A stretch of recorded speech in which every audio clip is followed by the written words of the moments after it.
Hey guys, welcome back. I'm working some more on the Gretchin and the orcs. Today I'm going to do my pre-wash stage. I just finished in the previous video doing the airbrush. So basically I primed them gray and then I went over with a white primer over the upper parts of their body and their skin so that when I wash them it helps the skin pop a bit more. These are mainly for tabletop, not competition. So I'm going mainly for speed and for a good look on the table.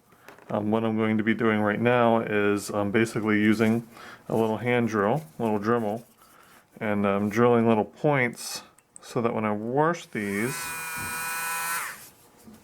I can basically take a paper clip like this, and the little drill hole I just drilled. Well, that didn't work at all, did it?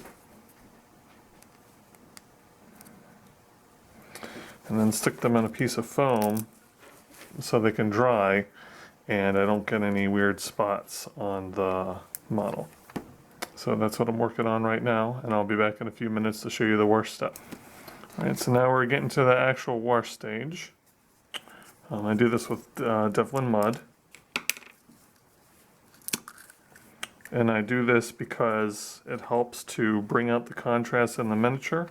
And when you're painting with washes, having a strong lower level of contrast helps to let the other layers' colors shine through better. Gives you more definition. So I mainly just paint over the whole model with the Devlin mud. Get it in all the cracks and crevices. And then anytime you're doing this, you don't like how much you've got in a particular area, you can use another brush to pull off the excess to keep it from pooling. One of the really important parts about this stage though is you really need to make sure you get the entire model with Devlin mud, because if you don't get a particular section, it's going to look really weird when you're painting the other sections on top of it. And you'll get kind of this weird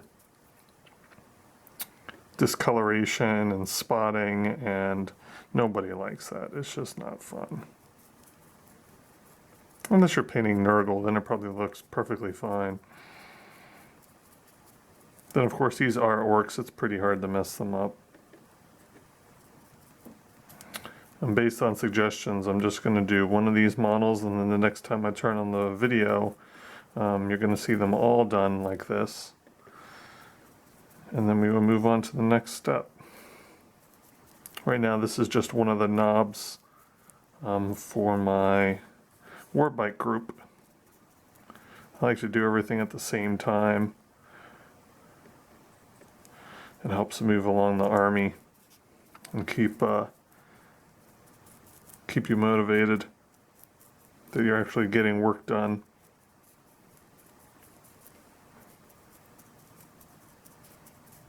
I did miss a step here. I should have already put the pin in his leg before I did this so I can just stick him right in.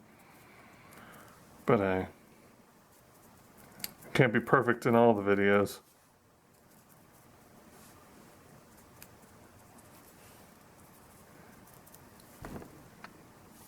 Alright, we'll be back when they're dry. Hey guys, splicing some videos together here. Now I've finished my Devlin mud coats on the orcs. And you can see how using the technique of controlling how much of the wash goes in the recesses really brings out the detail. And this will also create the underlayer of contrast for when you're doing your colored washes or glazes, depending on how thin they are, or if you're using standard paint and thinning it down, or just using a wash out of the pot. So basically all I do now is I switch to a smaller brush. In this case it's a model painter standard brush. It's kind of just a generic brush. It doesn't really matter which one you use in particular for this step.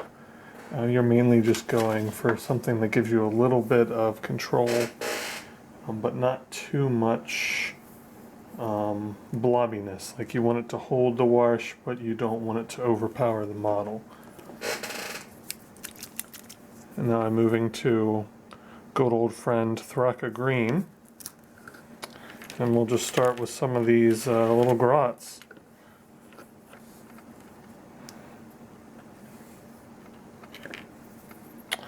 Just grab a guy and start putting on the green wash. In this step, try to be careful you don't get any green on parts of the model that you want to dye with a different color. I mean, basically what we're doing here is we're dyeing the model with the wash. And what you'll see is I'm going to go and I'm going to put different layers of this green wash on. And as you put the layers on, you can control how deep the green is or how light the green is while maintaining the detail as it's really thin. And then you can always choose to go back later and put some highlights on it or keep it how it is. That's all up to you. This is a very, very easy technique that anyone can do. And especially after the first wash, you'll find that it just flows on the Mini really well. You can already see it doing its work. And one of the important things when you're doing this is you want to make sure that you give yourself plenty of time for the different stages to dry. You don't want to come back right onto the model and start putting on another wash layer until this one's dried, or you won't get a nice layer of color. What you'll do instead is end up with blotchiness and it won't look right. Now because these are works, any blotchiness is just going to look right at home, so it's not a huge loss. But you still want it to look nice.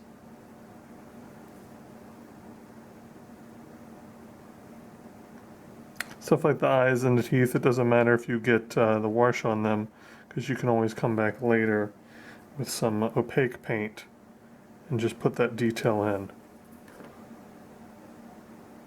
Same thing with the gun. Since I'm going to be going back with a metallic later, I don't have to be as careful.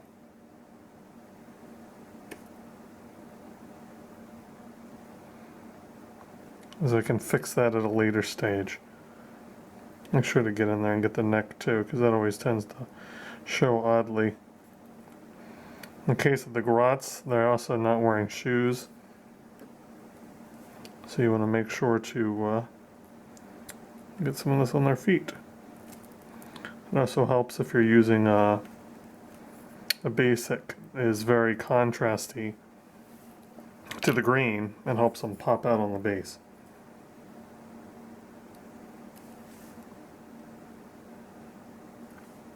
So what I'm going to do now is I'm going to go ahead and wash the rest of these models, and then I'll come back and show you what they look like after the first pass, then after the second pass, and so on and so on, so this video doesn't become 3 hours long. Alright, see you guys in a bit. Hey guys, continuing on, we're about to go to the next step. I've now put the first coat of green on all the miniatures. Focus, buddy. Oh, look at that. I guess it's not going to focus. Well, anyway, hopefully you can see these pretty good. But basically, this is just a single coat of Thraka Green wash over the miniatures. Being careful to just keep it on the skin. Or if I do go off the skin, it's usually onto a metallic, which will be covered with a metallic color. These guys are looking pretty cool, I do say. I always like this effect on the orc skin because you get a lot of detail going through, because it's just a wash, so it's extremely thin. And they look great on the table. And you can just see when you put them on the base. Well, except for him, he falls down, of course. Great example there, Greg. Oh, you know, I'm just batting 1,000 here. Well, anyway, so now what you do is you can go back, and if you want it to be a deeper color of green, you just go ahead and add another layer of Thraka Green, using another brush to pull it out of the crevices if it starts getting too deep in color or starts taking away detail. So I'm going to do that mainly on the orc characters now, as they're supposed to have slightly darker green tones. And then I'll start on doing the washes for the cloth, the yellows, and then we'll finish with the metallics. And then these guys will be all done. I'll see you guys soon. Hey guys, welcome back. Now I've done all the green skin on the grots. On the orcs I do a second coat because I want the grots to be very light green, because the orc's supposed to get darker skin the older they get. So grots tend to not live very long. At this point, what I normally do is I decide what color I'm going to be doing the pants and other parts of the grots. Since these are cheap expendable troops, I'm going to try to match the other grots I've done. So I'm just going to use some yellow to add little highlights on them. And then I'll mix in some brown and some blacks with the metallics, just to get them a little bit of interest and so they stand out some on the tabletop. To do that, I'm going to use some Secret Weapon Sunshine, some Lamenter's Yellow, and some Cassandra Yellow. And basically, all I'm doing is just putting these washes on. So because I can't access my palette, it's over here covered with stuff, I'm just going to go ahead and put it in one of my little mixing pots, pick a grot, and start painting it on. With these I tend to do multiple layers because it's yellow, so it's not going to pick up too much of a brightness unless you layer it. Now, you could always go back and actually put down some paint, and then it really starts to stand out, but hey, I'm painting with washes here, so we're sticking to painting with washes. And you'll see how it will start to stand out some as it dries and the layers pile on. But literally, that's all I'm putting on. I'm just putting on a tiny amount, then I let it sit. If some of it travels a bit where I don't want it, I can just come in with another brush, sop it up real quick. Because it's a wash, you can get it up with just a little bit of water. It doesn't look like much now, but in a couple minutes, as you can see with these herders, that's the same technique right there, and it's already standing out pretty nicely, and all it is over the Devlin Mud gray primer. So I'm going to work on these a while, and then I'll come back to you guys on the next step. Hey guys, I've now finished with the yellow on these guys. Basically about 3 to 4 coats of Lamenter's Yellow. And what it does is it creates this really sooty, dirty yellow, which is what I'm going for on these guys. I figure that the vehicles and whatnot are going to be so weathered, the orcs shouldn't have overly bright yellows either. I figure if I do a banner or something, that's when I'll start using a really bright yellow. So now I'm getting to the final stages. So the next step I usually do is I'll take some Devlin Mud and I'll just look on the characters for straps or anything I want to give a darker brown texture to. And I'll just use a detail brush with the Devlin Mud and just go over there and basically dye it some. If you don't have Devlin Mud, you can use Agrat's Earthshade. I do think Agrat's is a bit less dark, so you might have a bit more trouble with it. But once again, I'm just basically just staining the color of the belt buckles and the various bits and pieces. Well, I'm really low on this. They still make this, right? Oh, I don't think they do. As always, it helps to have another brush nearby in case you make a mistake.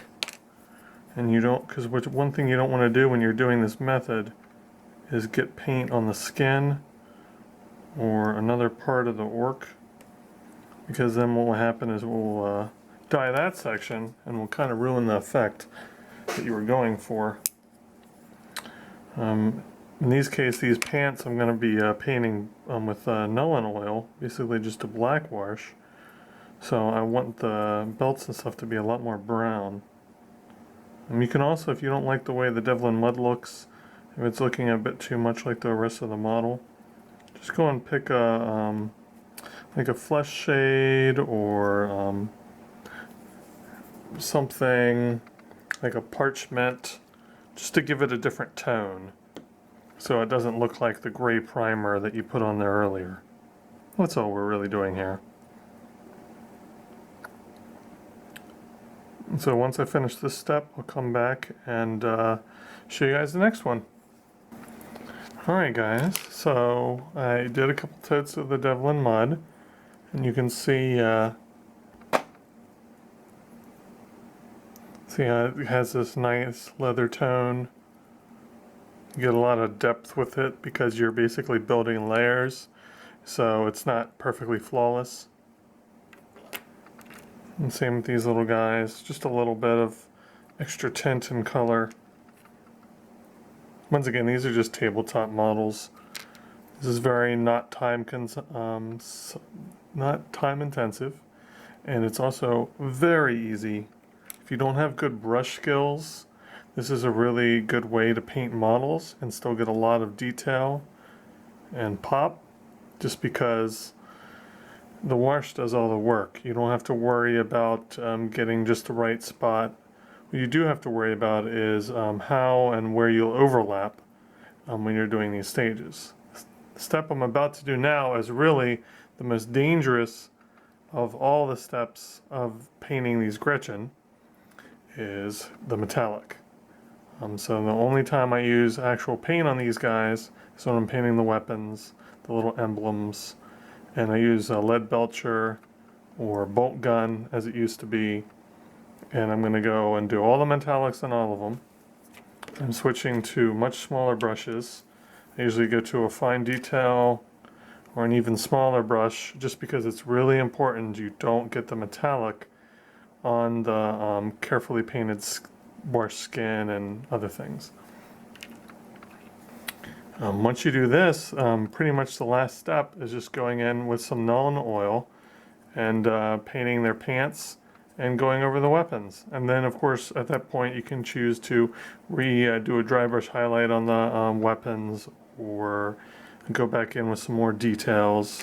I think I'll probably stain this fellow's hair blue or purple just to give it a little pop. But pretty much that's it. So I'm going to go and start painting with lead belcher now. And when you get back, I'll show you the final stages. Well, back guys. Got all the metallics done on all these guys.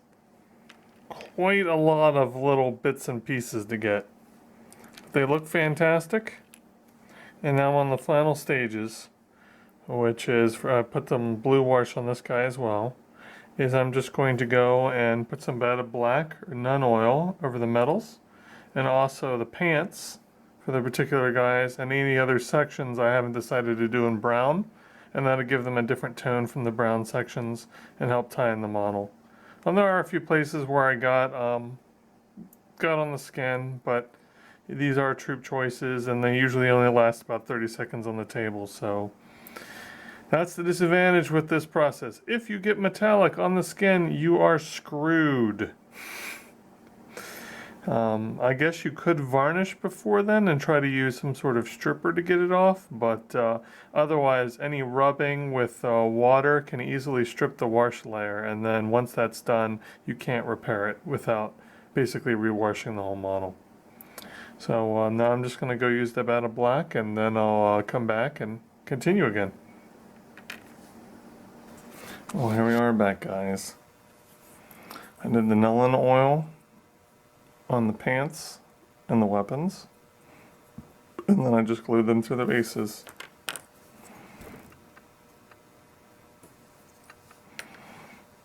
Very easy.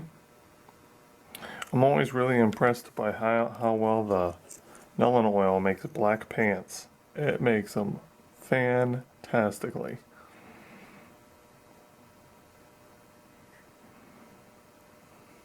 Keep in mind, all washes except for the metallic. Oh, washes slash glazes. Everybody will, there'll be a little bit of argument there, but hey. Highly recommend this method if you're want to be a little bit lazy in terms of paying attention.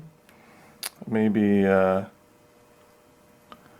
just want to get to a fast tabletop army, or like the look. That's one of the main reasons I do it. I think it gives this kind of gritty look to the orcs while also maintaining an enormous amount of detail. Anyway, I hope you enjoyed this experiment and video, and I'll see you guys soon. Have a good one.